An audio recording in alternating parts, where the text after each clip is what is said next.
my body aching, my arm pulsing with quiet energy, and I realized something terrifying. I wasn't just surviving anymore. I was evolving. These hybrids were killers, but they were also teachers. I always thought the stars were my destiny, that space was where I belonged. From the moment I was selected for the squad, I poured every ounce of myself into the mission. Training, discipline, loyalty, I gave it all. But out here, among the silence of the void, loyalty is fragile. It shatters quicker than glass. And I learned that truth the day I lost my arm.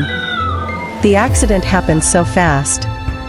One moment, I was repairing a fractured panel, tethered to the ship with the hum of my oxygen filling my ears. The next, a piece of debris came hurtling at me, spinning like a blade. I didn't even have time to scream before pain ripped through my body. My left arm, gone. Blood and panic blurred everything. Somehow, I made it back inside. I thought my squad would help me, that they would see me as one of their own, still worthy despite the injury. But I was wrong. I overheard them before I even had the courage to face them.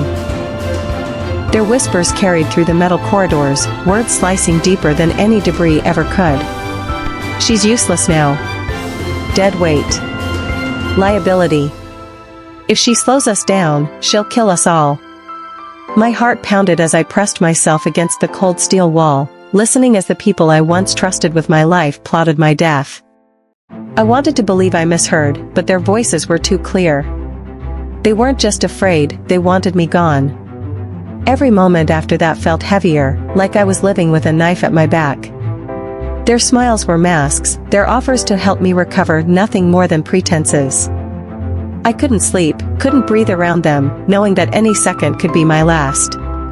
I realized then that betrayal doesn't come from strangers, it comes from the ones you love, the ones you trust with your survival. When I finally found the escape pod, my hands trembled as I powered it up. I didn't know where it would take me. I didn't even know if I'd survive the crash. But I knew one thing, I couldn't stay. Better to face the unknown stars alone than to die by the hands of those who had already abandoned me. As the pod detached and the ship faded into the distance, I swore I would never forget their betrayal. Out here in the endless dark, my fight for survival had only just begun. The escape pod rattled violently as it tore away from the ship, my pulse pounding louder than the alarms blaring in my ears. I sat strapped into the seat, my right hand clutching the controls with a desperate grip, while the absence of my left arm throbbed like a fresh reminder of everything I had lost. I didn't know where the pod would take me, only that staying behind meant certain death. Betrayal had driven me out here, but survival kept me moving forward. Through the tiny window, stars streaked past like tears running across the face of the universe. For the first time in my life, space didn't feel like freedom, it felt like exile. I had no destination programmed, no safe landing coordinates, just the pull of gravity from a planet I had never seen before. Its glow filled the viewport, strange and inviting, its colors unlike any world I'd studied in training. It looked alive, as if it were calling me. The pod groaned as I entered the atmosphere, flames licking across the glass, heat pressing against my skin. I clenched my jaw, refusing to scream, even as the pod shook so violently I thought it might rip apart. The crash came in a thunder of sound and force that knocked the air from my lungs. When the world stopped spinning, I opened my eyes to find the pod cracked open, smoke rising around me. I had survived, but I was no longer in the world I knew. I stumbled out, my boots sinking into soil that pulsed faintly with light, as though the ground itself was breathing.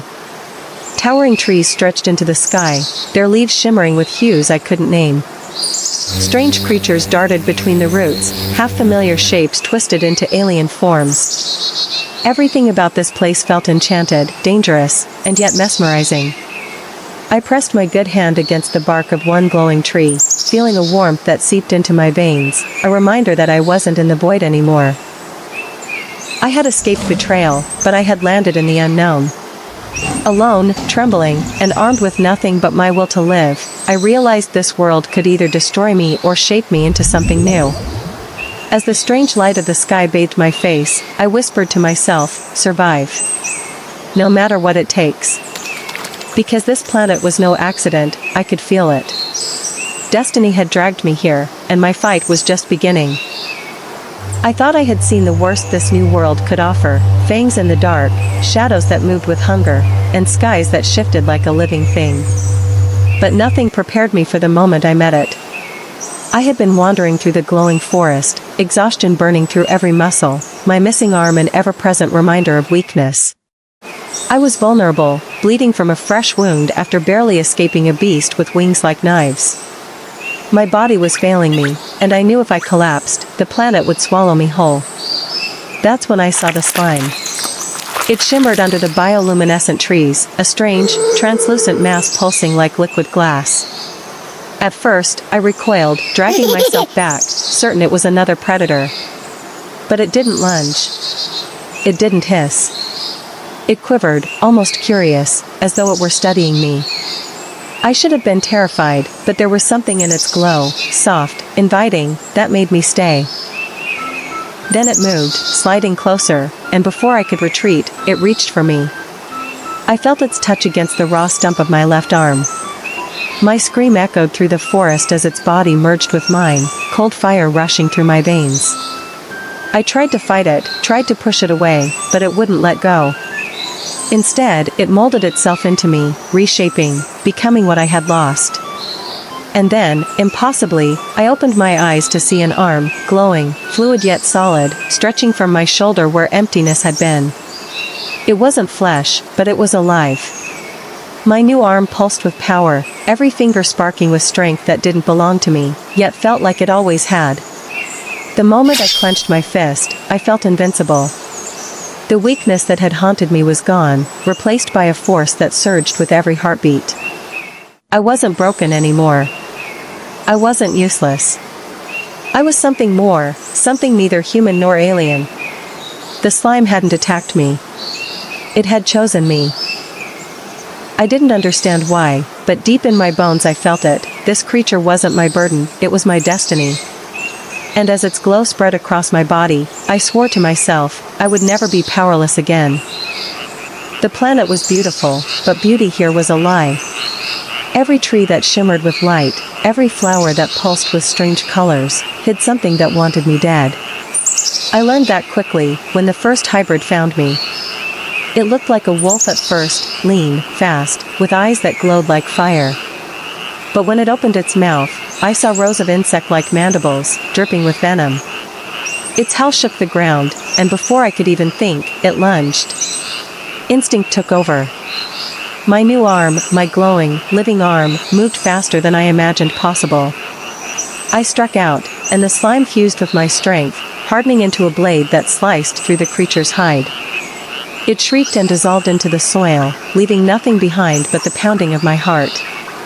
That was the first time I realized, this world wasn't just testing me.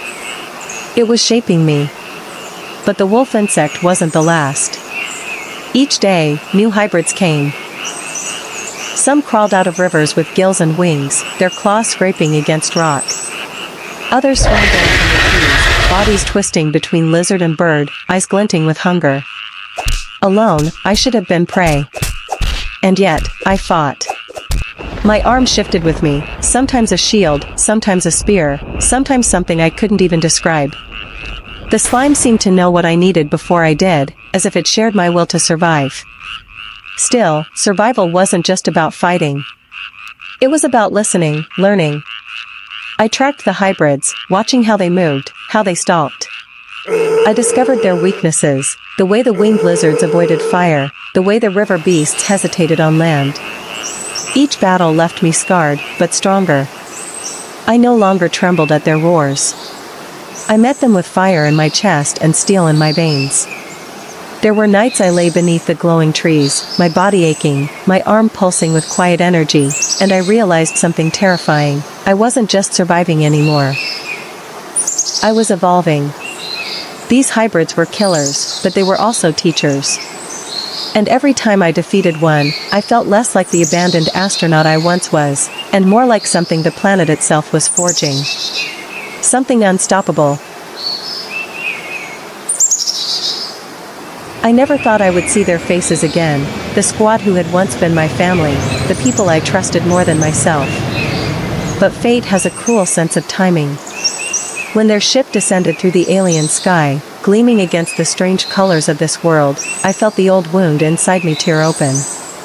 They had left me to die, branded me useless, plotted my death. And now, after all I had endured, they had returned. I stood at the edge of the glowing forest, my slime-forged arm pulsing with power, my heart steady. I was no longer the broken girl they abandoned. This planet had remade me. The slime had given me strength, the hybrids had sharpened me, and my solitude had forged me into something they could never imagine. I was ready to face them, not as their liability, but as their reckoning. They stepped onto the soil with weapons drawn, wary of the strange creatures lurking in the shadows. When their eyes finally met mine, shock spread across their faces. To them, I must have looked unrecognizable, glowing veins running through my skin, eyes burning with the light of this world, my left arm alive with shifting, alien power. They had expected a ghost, maybe a corpse. Instead, they found the survivor they had tried to erase. I didn't speak at first. Words felt too small for the storm inside me. But when I finally opened my mouth, my voice carried the weight of everything I had endured. You left me to die. Now you face what you created. Their leader sneered, still unable to see me as anything but a threat to be eliminated. They raised their weapons, but this time I didn't cower. The battle that followed was nothing like the ones I had fought against the hybrids. This was personal. Every strike of my arm, every surge of glowing energy, carried years of betrayal and pain. They fought as a squad, but I fought as destiny's chosen. The planet itself seemed to rise with me, its energy flowing through my veins. One by one, they fell. Not to a monster, but to the woman they had forsaken. When silence finally returned, I stood alone among their broken pride. My vengeance was not just revenge, it was justice. I had proven that I was never weak, never disposable. I was chosen. And as I looked at the sky above, I knew this was more than survival. This was destiny fulfilled.